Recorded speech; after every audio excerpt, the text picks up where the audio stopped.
see what happens during the day. I'm also very excited, and I'm looking forward to hopefully good numbers, good performance, good sounds, and yeah, exciting vibes ahead of the season start this Saturday.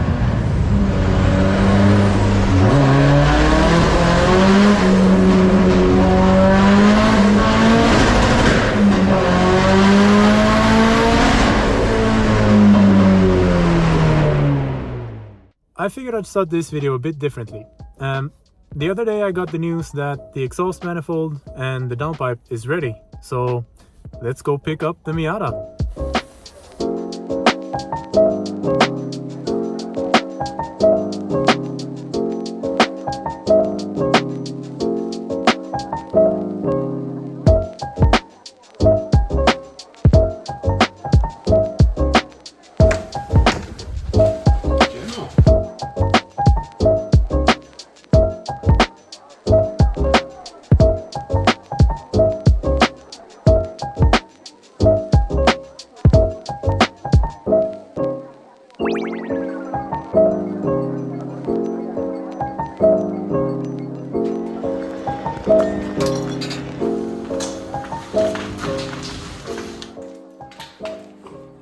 The intro you just saw is now 2 months old, and a lot has happened since.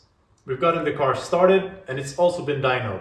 So this video is gonna cover the startup and what was left to be done up until that point. We're also gonna talk about the results from the dyno session, how it went, how it felt, and how the car sounded. Let's start with briefly covering what I had to do from getting the car back from Autogruppen and to be able to start it. I'm gonna try to compress this as much as possible. First up was tucking away the OEM harness in a better way and also extending my own wiring harness for the new sensor additions. Next up was the water and intercooling system, and the new manifold meant that I needed to shorten and re-angle the water inlet, and then I got some help to weld it back together with a new position. Then it was time to connect the oil cooler and oil filter relocation. This is something that I didn't do beforehand and instead plugged the oil in and output. Other parts that I had left out before were the fuel pressure regulator and plugging in my CAN modules for the EGTs and the Lambda. And then it was time to use the Nuke EMAP canister and shape the hardwire kit that you can buy with it to suit my turbo application. Now that the engine bay was prepared, it was time to go over the fuel system and make sure that it's flushed. I did drain it during October before I parked the car and removed everything, but it's very important when you're running ethanol fuels to make sure that your injectors, hoses and filters, well, your entire fuel system is not standing with ethanol, even if it's ethanol safe. But when this was done, I could connect the rail to the fuel system as well and be sure that it's ready for startup. Another extra modification that I did was to rebuild the exhaust system, and the main reason was to remove the big muffler that I had been running, but I also wanted to make sure that I could run it if track limits would have been an issue. So I got some help to weld this stainless steel, and we welded V-band clamps on both the muffler and a straight pipe end with a 90-degree bend so that the sound spreads downwards to the ground and increases the show factor a bit. Phew, okay, it's a lot, but we're getting there, and this is almost everything that was actually done up until starting. And you might be wondering why I'm dismantling the turbo manifold and turbo package. And the reason is threefold. The first is that I just for fun wanted to actually pick it apart, seeing all the parts as they are, and how was the quality of the inside. I was very pleased with it, but I just wanted to see it for myself. The second reason was that there was no exhaust gasket mounted, and it was just hanging on with 2 nuts onto the head. The third reason was the individual EGTs, and the sensor tips of these need to be mounted in the middle of the runner, so I had to check that these are sticking in the correct length. After we could measure how far to put each individual EGT in, we could put the package back together and put it back in the engine bay.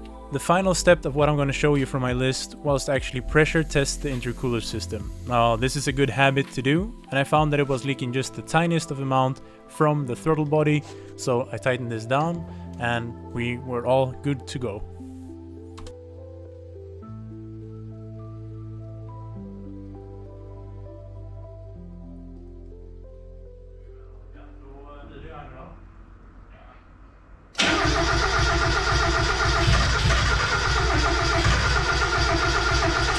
So really, the car should have started at the first try, but it didn't, and try it if it was the settings for the new injectors, but we found out that it was just me who had been doing the simplest of mistakes.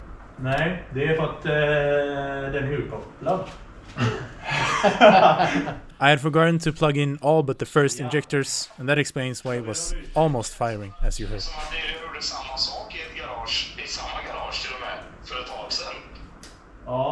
So after plugging them in, we gave it another try.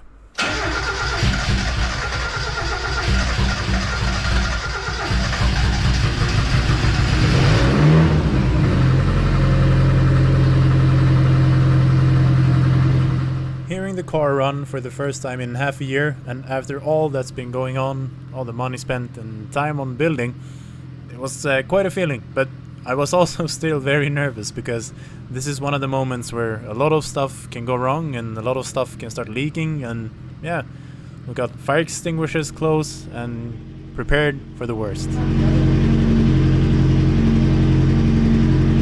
There's a lot to keep track of here. I'm on the phone with Nada from Autogruppen, who is connected to my PC, which is connected to the ECU. And he's asking me, well, can you turn the cabin heat on because the car is starting to rise quite quickly in water temperature. Meanwhile, my dad has just told me that it sounds like the car is knocking, so I'm also trying to listen for this sound, but to me it just sounded like a ticking, and this was confirmed by the lifter tick starting to increase as the car was getting up to temperature.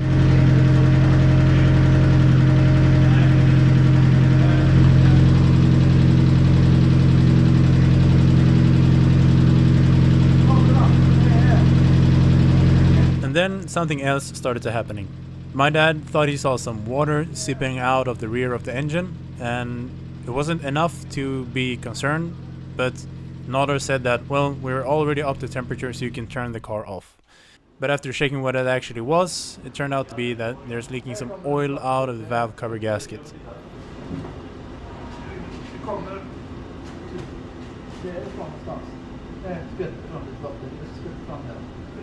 Det är bara att det inte var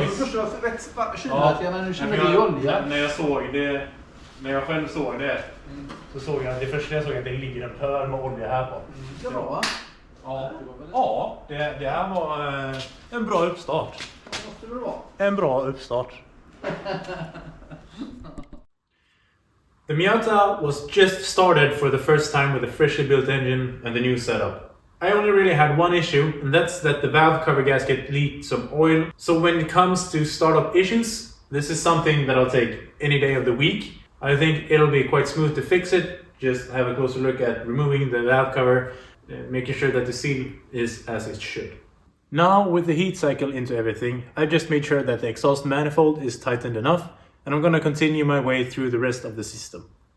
The EMAP canister is looking nice. The water hoses are good enough. I'm just going to check all of the V-band clamps. I've mentioned this in the video when I'm talking about the new turbo compared to the old one, but one of the benefits of this new setup is that it's all V-band clamps. It's really much easier to work with, and it just looks a lot better, I think, as well. But the same night as the startup, I also quickly addressed the issue with the leaking valve cover. It really is, as I said previously, one of the tiniest of issues you can have, and ironically enough, it's actually one issue that I had last year as well. So I don't know if it's common for the Miatas themselves or if it's just a regular issue in general with the valve cover leaking. As far as the valve cover goes, I don't really see any issues except that this gasket is not sealing. Let's also have a look at the head itself. I can't really see any issues here other than that it's probably just this 90-degree angle that's not sealing correctly. So I decided to clean all the surfaces off to make sure that they're dry. Same goes for the gasket and the valve cover itself. I just want it to be dry from oil before I put it all back together. And we'll do just a dash on all the 90-degree angles because these are usually the ones that will give you some trouble, like in this case. And why this is a dirty fix to get the problem solved, I have done it before to get around the issue, and it seems to be working, and I actually think that it's done on more valve covers than you'd imagine. But anyways, it's time to smack the valve cover back on and get the bolts where they're supposed to be, and then we can move on with the rest of the story. And that's also the order that the workshop manual says that you're supposed to do it.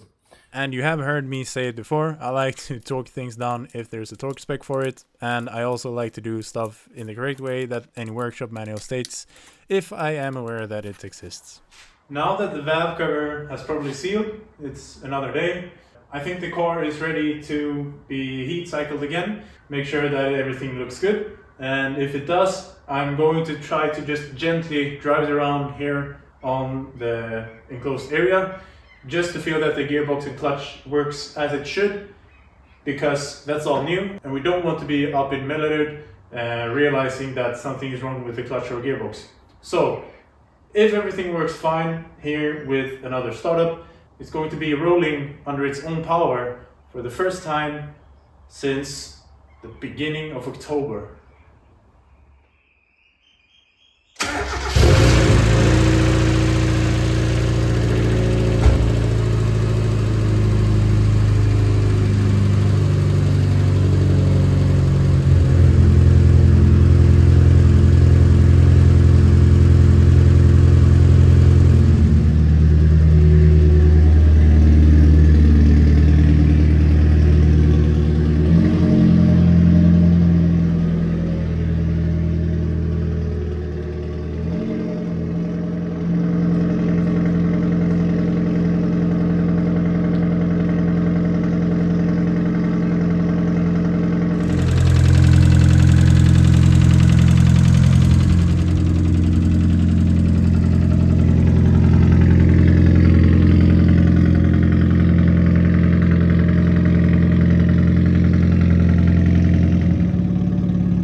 So at this point, I wanted to look underneath the car and in the engine bay, have a really close look to make sure that everything looks good and that everything is ready for what's to come.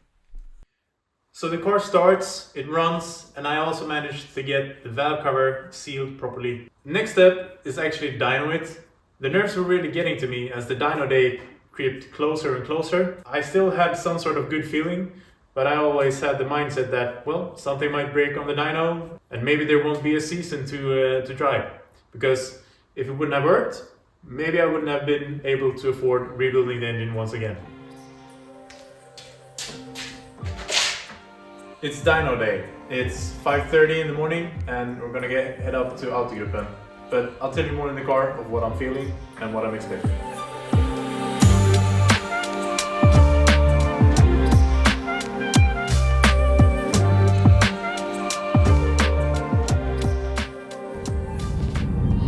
Alright, so we're about 30 minutes out and I have to say that this is my second time dynoing my own car.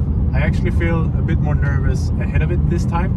Last time I was unreasonably calm ahead of it, but once the car started rolling on the dyno, my nerves were really showing. But this time I have a lot more money and time invested, and since we're going to be trying to push a lot more power, it feels like there's more that can go wrong and that might happen. I'm expecting something to be an issue. I think you should always have that mindset that you have to be prepared that something can happen. So I'm expecting something. I'm just hoping that it's something that can be able to be fixed at the time we're there. So yeah, I'm a bit nervous as of right now, and I see this going two ways, one of two ways. It's either going to be really good, or it's going to be really bad. But yeah, we'll see what happens during the day. I'm also very excited, and I'm looking forward to hopefully good numbers, good performance, good sounds, and yeah, exciting vibes ahead of the season start this Saturday.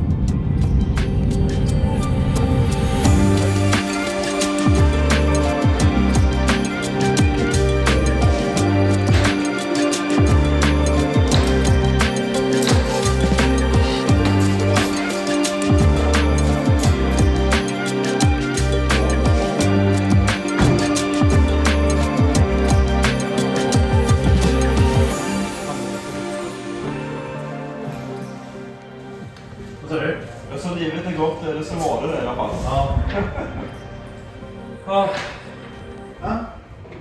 Nej, jag bara...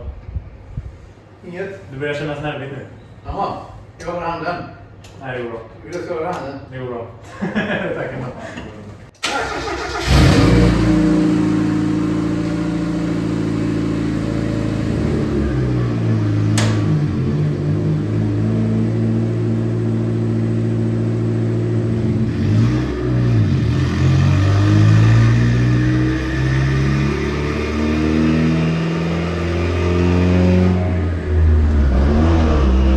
So strapping the car down to the dyno and then starting to warm it up ahead of the break-in runs. This is really a sequence that I'm not too familiar with, but you need to have it under some load to get the piston rings and everything else to wear in correctly.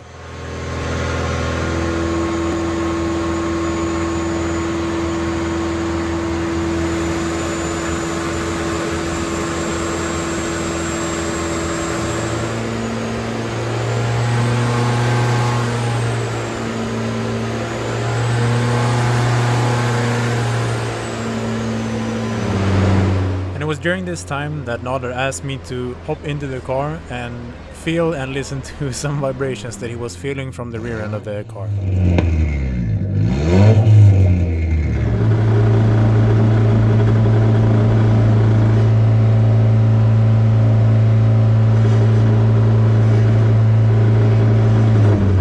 After some thinking, feeling and trying stuff and troubleshooting, we came down to the conclusion that it's the new exhaust system that is banging towards the gearbox tunnel. So we decided to run with it, but it's something I do need to take care of once we get back to the garage.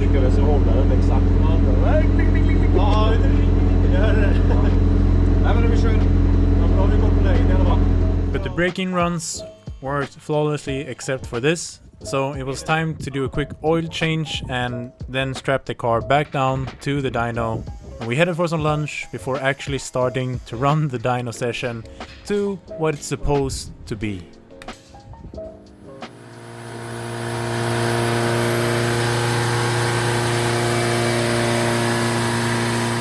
So in this case, it's tuning in the individual load cells. Of course, there's a lot of tweaking and adjusting, but to my understanding, the VE table is one of the critical parts of the dyno tune itself.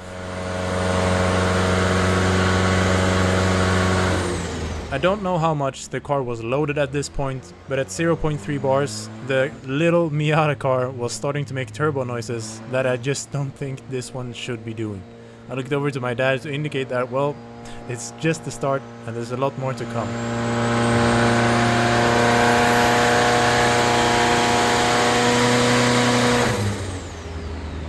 So here you'll see me checking in with Nader that everything looks okay. He gives me the thumbs up back and then he asks me to check underneath the car for any leaks and open the hood to check if anything seems off. But everything looked good and we continue with the dyno session, and next up is a soft sweep of the entire rev range before we actually start producing some power.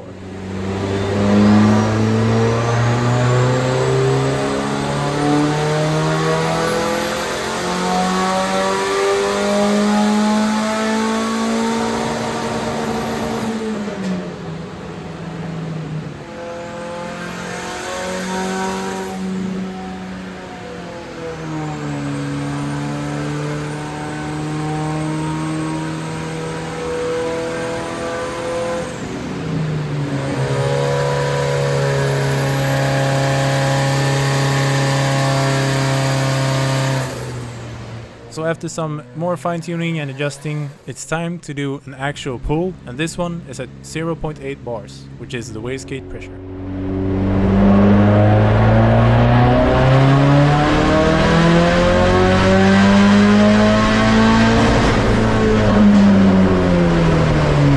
And it looked good, so we continued increasing the boost pressure to see how the car likes it.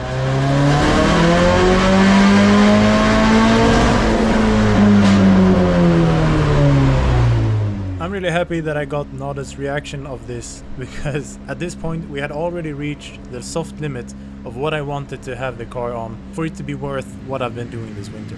And we've come up to 330 wheel horsepower, but I still had a higher limit in mind if it was possible to make it. So we kept going.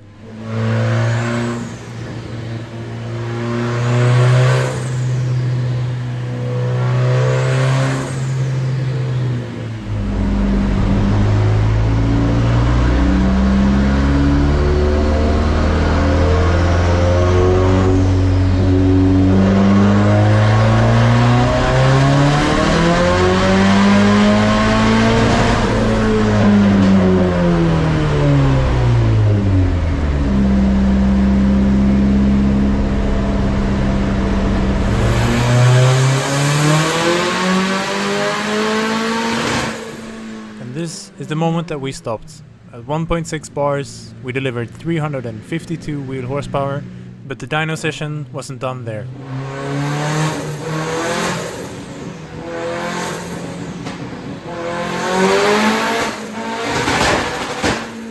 There was still one question left on the table, and one that's quite important for me for this year with everything that I'm doing. I wanted the show factor, and that means having some sort of interesting rev limiter. But when all this was configured, it was time for some party runs and enjoying the sounds that the car is producing.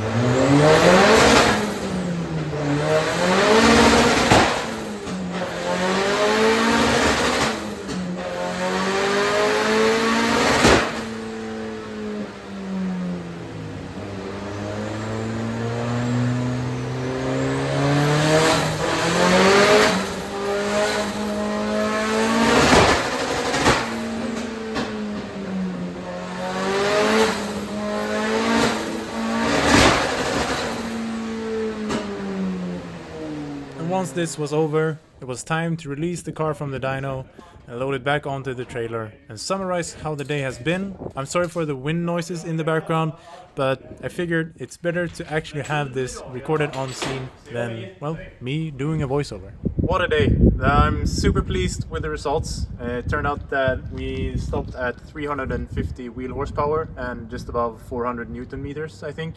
I'll put the dyno graph up here. We did this at 1.6 bars. We also had a bass tune, so I'm gonna install a rotary switch so I can adjust between these and get the power level that I want, and moreover actually need for each track that I'm driving on. It's going to be a heck of a car. I'm pleased with the results, as I said. Really had no hiccups other than changing the spark plugs to not melt them and have them destroy the entire engine. Would have been super bad if that happened on a track day. And also the exhaust system was banging all the gearbox stuff. So some minor fixes, and then it's the final touches and getting ready for the first track day of the season, which is actually just 4 days out. So let's get back to Gothenburg and let's get going with the final adjustments and the final additions. And that's it for this video. I hope you enjoyed it and thank you for watching. The next video is going to cover some track day preparations and the first track day. Stay tuned and catch you next time. And smash that subscribe button and follow the channel. Yeah, listen to Marta. And that's what we're going to cover in this video. The steps. Perfect. Perfect.